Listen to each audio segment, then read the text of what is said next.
Shankar for the day's biggest debate. Thanks indeed, Priya. Yes, viewers, we're going to keep an eye on that story because at about 8:30, and be sure to stay with us till then, we're expecting Uddhav Thackeray to give a composite and comprehensive response. But in the meantime, viewers, it's been one of those very, very big news days. The NDA government, as you all know, has been fairly open about suggesting that it is the victim of a slander campaign run by an ecosystem of ultra-leftist Marxists in India and abroad. A few years ago, it even sought to identify the individual they believe funds this endeavor of not just destabilizing the government, but also, by doing so, undermining India's democratic credentials and its institutions. Well, viewers, the NDA then settled upon George Soros, Hungarian-American billionaire who positions himself as a political activist. The NDA believes that Soros founded and funded open society foundations to pump money into Indian media and think tanks to destabilize the Modi regime, and with that, the political stability of the country by constantly perpetuating myths to misinform the people, spread disinformation with the view of sparking anarchy, civil unrest, and most importantly, viewers, a civil war. The NDA was so convinced of Soros's designs, alleged designs, that it put the Soros Foundation on a watch list. The foundation hit back and challenged its inclusion on the watch list. The matter is in court. This has been going on now for 3 years. Today, however, viewers, in spectacular fashion, the gloves are off. George Soros has targeted Prime Minister Modi from an international pulpit. Raking up the Hindenburg hit on Adani, Soros said that this was guaranteed to weaken Prime Minister Modi as it would spark a democratic revival in India. Listen to Soros as he hopes for regime change in the country before 2024. Listen in. It's a democracy, but its leader, Narendra Modi, is no Democrat. Inciting violence against Muslims was an important factor in his meteoric rise. India is a member of the Quad, which also includes Australia, the US, and Japan. But it buys a lot of Russian oil at a steep discount. Modi and business tycoon Adani are close allies. Modi is silent on the subject, but he will have to answer questions from foreign investors and in Parliament. This will significantly weaken Modi's stranglehold on India's federal government and open the door to push for much-needed institutional reforms. Viewers, it's interesting that George Soros should talk about India being a member of the Quad, but purchasing Russian oil at cheap price. Now, viewers, this is clearly an attempt to get the Quad partners to turn against India, but he didn't answer the fundamental question: who is buying that oil? Yes, companies, not the Indian government, viewers. Oil marketing companies are out there and they're picking up the cheapest oil. That oil, viewers, is then rerouted by these companies where? To Europe. To Europe, viewers, to the Americans, to any and every bidder. They all know the source of this oil. They don't say no to it. Viewers, for a very long time, for a very, very long time. Mr. George Soros has been running an agenda against even Russia,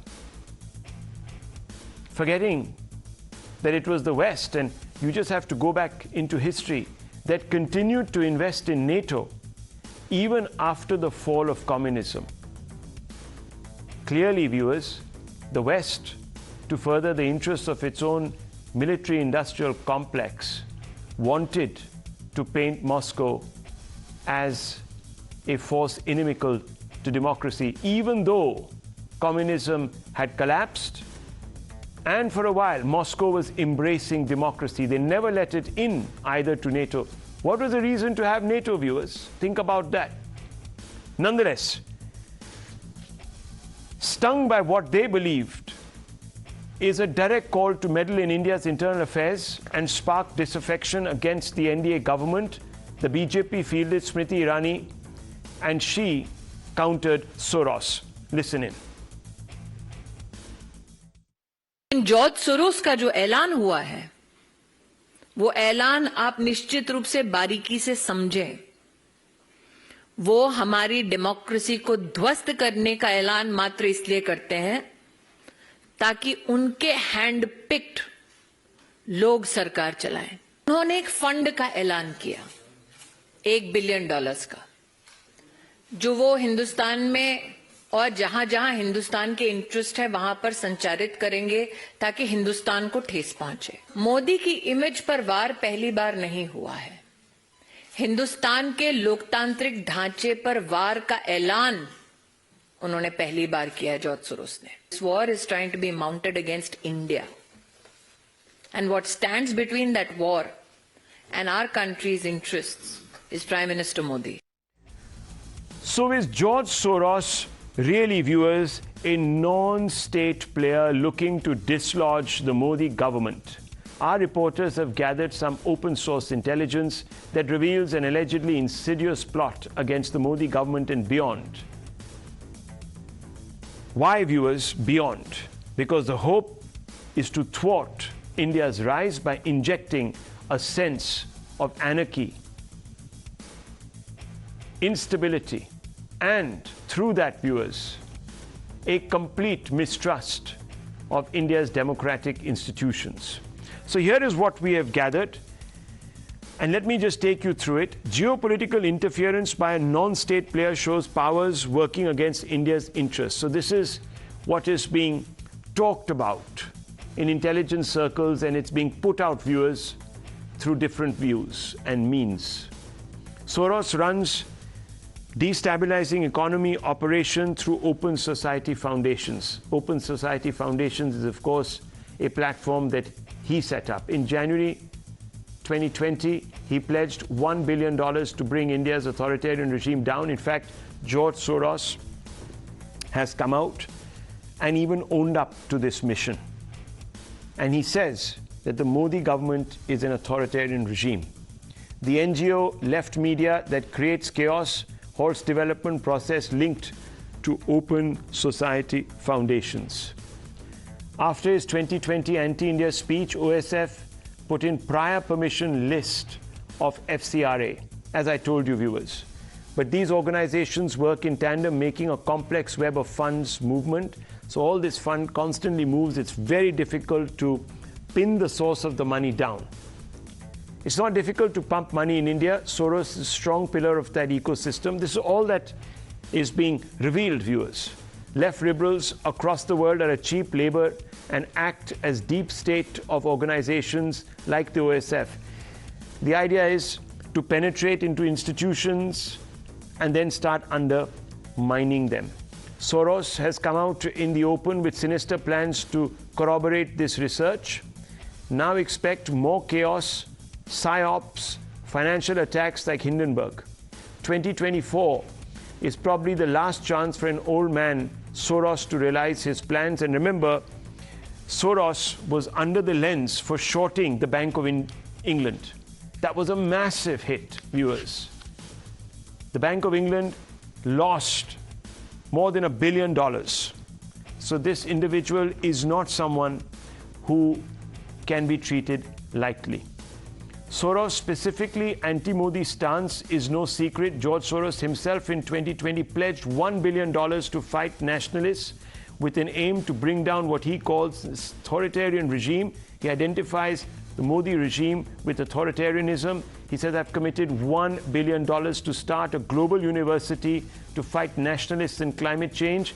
These are the twin challenges that threaten the survival of civilization. Prime Minister Modi is creating a Hindu nationalist state by imposing punitive measures on Kashmir and threatening to deprive millions of Muslims of their citizenship. Now, viewers, where is this money being spent, and does it prompt the recipients to take an anti-Modi line, even at the cost of sometimes rewriting the truth? Let's walk you through where this money ends up. And viewers, Open Society Foundations itself declares where it puts the money. It's unabashed.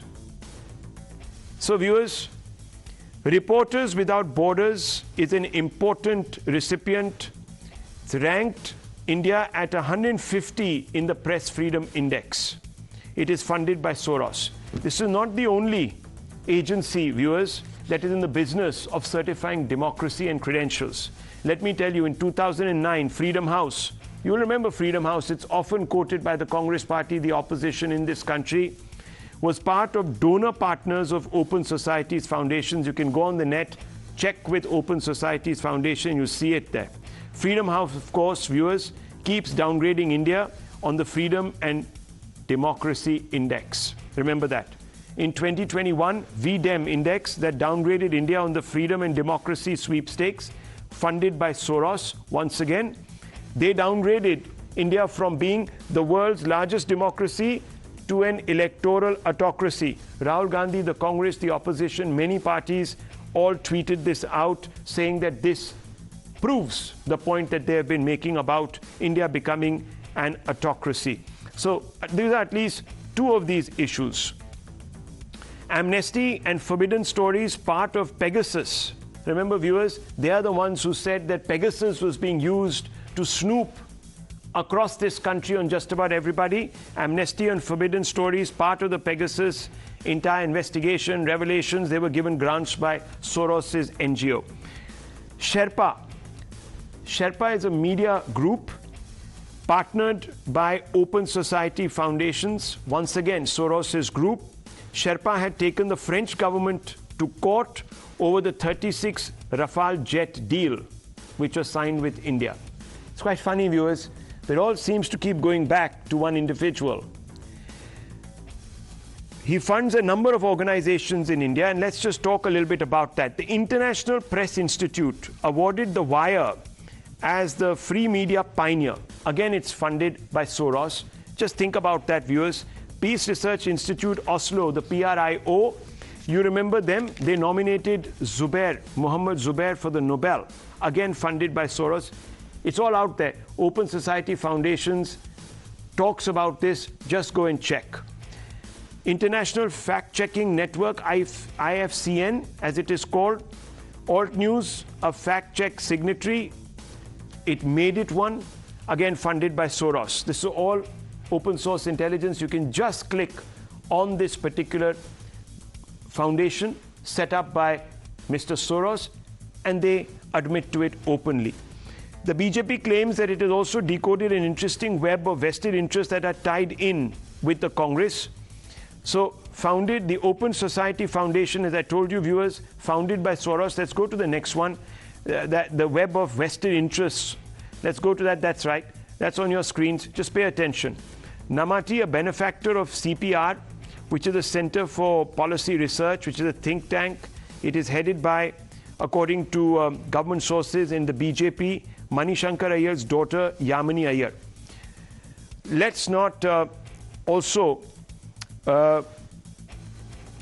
read much into this. If you were to just think for a moment that what's the big deal? All these organizations are in the business of supporting democracy. So what's the big deal? Well, let's go a little further. Soros has, the BJP claims, close links to the Gandhi-Nehru family. Soros links to the Nehru-Gandhis. Salil Shetty, who is a big wig in the foundation set up by Soros. He's the vice president, was seen marching with Rahul Gandhi in the Bharat Jodo Yatra. There you can see them. Manmohan Singh, the daughter of Manmohan Singh, is at OSF, which is Open Society's foundation, and she works as a director in New York. Whether this is sheer coincidence or if this is part of a larger, some sort of a larger cabal of intrigue, we can't say. Soros friends with Faureen Nehru.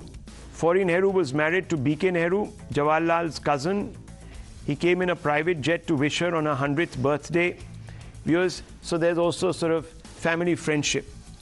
Obviously, viewers, the Congress and others are today suggesting that while they may not agree with Mr. Soros, he isn't off the mark when he suggests that there is a huge problem with relations to the Adani story and Adani's contacts and his connections with the BJP, especially the Prime Minister Narendra Modi, and it needs to be investigated. And of course, the matter is pending before the Supreme Court even as we speak.